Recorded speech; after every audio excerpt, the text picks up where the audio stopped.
जय हिंद, वंदे मातरम। साथियों, आज की इस वीडियो में हम शिक्षकों के साथ एक महत्वपूर्ण जानकारी साझा करने वाले हैं। वीडियो शिक्षकों के लिए काफ़ी ज़्यादा खास होने वाला है, इसलिए हम सभी शिक्षकों से अनुरोध करेंगे कि 5 मिनट का समय निकालकर आप इस वीडियो को पूरा देखें। साथ ही साथ वीडियो यदि आपको पसंद आता है तो अपने साथी शिक्षकों तक इसे शेयर जरूर करें। अपने विभिन्न सोशल मीडिया प्लेटफॉर्म पर, अपने व्हाट्सएप ग्रुप में इस वीडियो को आप जरूर शेयर करें। साथियों, जब बात आती है देश की तो हमारे मन में एक ही विचार आता है, एक राष्ट्र एक विधान। स्वाभाविक सी बात है, जब देश एक है तो उसमें नियम भी एक ही होने चाहिए। लेकिन क्या वास्तविकता में ऐसा है? अगर हम कर्मचारी जगत में ही ले लें तो केंद्रीय कर्मचारियों में और राज्य के कर्मचारियों में हमें काफी सारे अंतर देखने को मिलते हैं।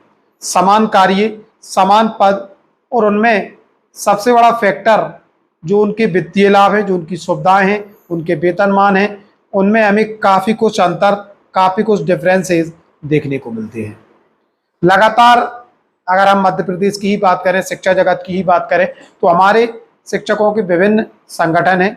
संगठन के जो पदाधिकारी हैं, शिक्षकों की विभिन्न मांगे लगातार राज्य सरकार के सामने रखते रहे और कई मुद्दों पर हमने इनमें सफलता भी हासिल की है।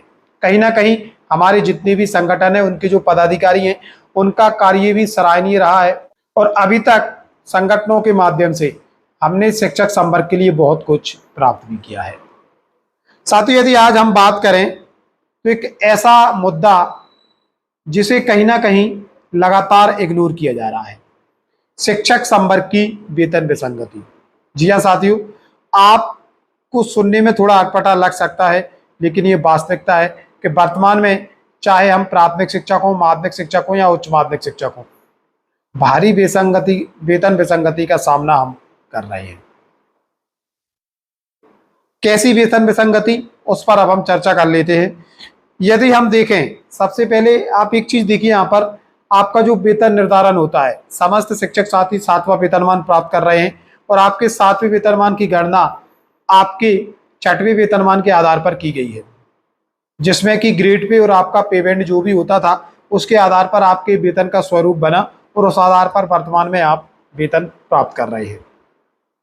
साथियों, अगर मैं आपसे ये कहूं कि कहीं ना कहीं हमारा जो ग्रेड पे है वो वर्तमान में काफी कम रहा, जिसके कारण माहवार हमें 10 से 15 हजार रुपए का आर्थिक नुकसान हो रहा है।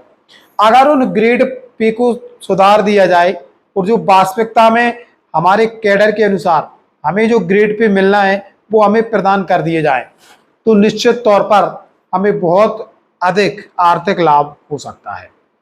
हम यहाँ पर सभी विभिन्न हमारे संगठनों के जो पदाधिकारी हैं, हमारे जो संगठन हैं, उनसे अनुरोध करना चाहेंगे कि जब भी आप आगे आने वाले समय में शिक्षक संवर्ग की विभिन्न मांगों के लिए राज्य सरकार के सामने प्रस्तुत हों, विभिन्न आंदोलन के माध्यम से राज्य सरकार के सामने अपनी बातें रखें, अपनी मांगे रखें, उनमें ग्रेड पे को लेकर निम्न मांगे आवश्यक रूप से रखी जाए।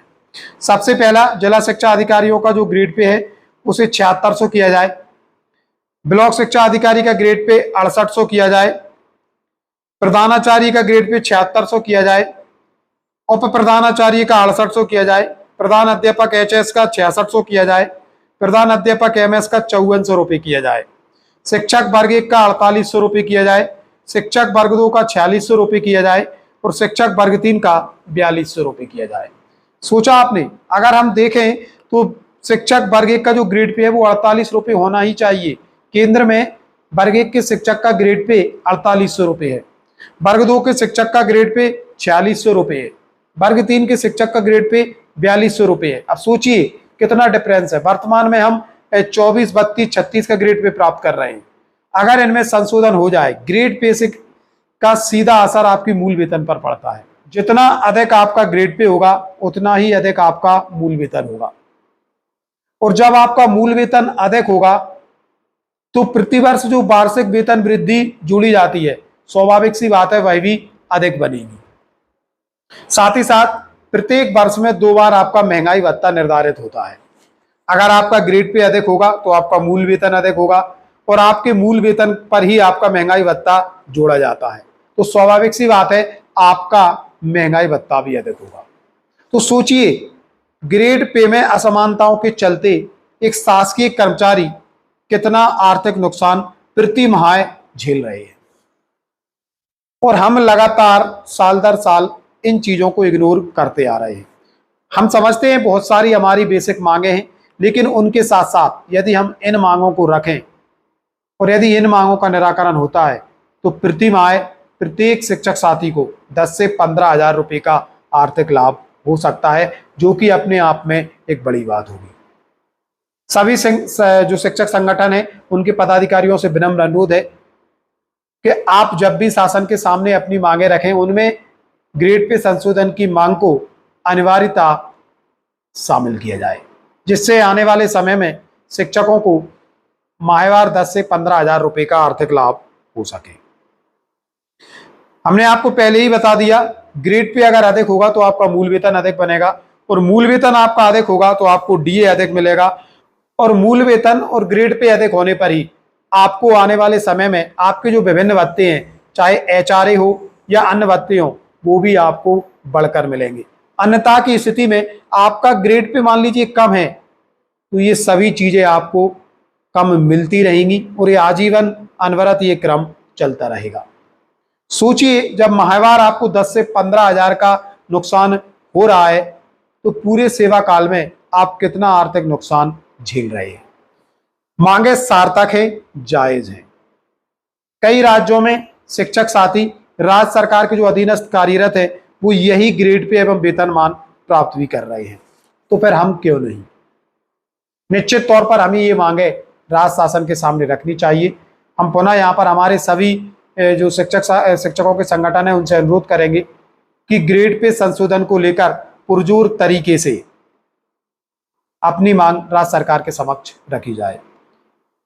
आप स्वतंत्र हैं, आप जैसे हमारी बहुमूल्य मांग है, वरिष्ठता वाली पेंशन है, इन मुद्दों को आप बिल्कुल उठाएं, लेकिन इनके साथ साथ ग्रेड पे संशोधन का मुद्दा भी अब हमारी मांगों में अनिवार्य रूप से शामिल होना चाहिए, क्योंकि वेतन विसंगति एक बड़ा फैक्टर है जो हमारी पूरी सेवा काल में हमारी आर्थिक लाभों को प्रभावित करता है। साथ ही एक ऐसा मुद्दा जिसको कहीं ना कहीं अभी तक दबाया जा रहा है, दबाया गया, या फिर हम यूं कह सकते हैं कि इस पर अभी तक हमारा ध्यान नहीं था। कई बार बहुत सारे शिक्षक साथियों ने इसको लेकर बोलना भी चाहा या वेतन विसंगति की मांग उठानी भी चाहिए, लेकिन उतना सहयोग शायद हमारे जो शिक्षकों के संगठन है या शिक्षक साथियों के द्वारा नहीं मिला। लेकिन ये एक आंकड़े आपके सामने रखे कि कितना कुछ घाटा, कितना आर्थिक नुकसान हम सह रहे हैं, इसका आकलन आप आज जरूर सोचें और जरूर करें और अपना आवश्यक सहयोग प्रदान करें। सभी संगठनों के पदाधिकारियों से अनुरोध है कि ये मांग अनिवार्य रूप से राज्य सरकार के सामने पुरजोर तरीके से आप रखें, ताकि ग्रेड पे में संशोधन हो और कर्मचारियों को आने वाले समय में आर्थिक लाभ हो सके। तो साथियों, ये थी आज की जानकारी। यदि आपको लगा है जानकारी आपके लिए सार्थक है तो इसे आप लाइक करें, वीडियो को शेयर भी करें, ताकि अधिक से अधिक शिक्षक साथियों तक ये जानकारी पहुंचे। मिलेंगे जल्दी नए अपडेट एवं नई जानकारी के साथ। तब तक के लिए जय हिंद, जय भारत।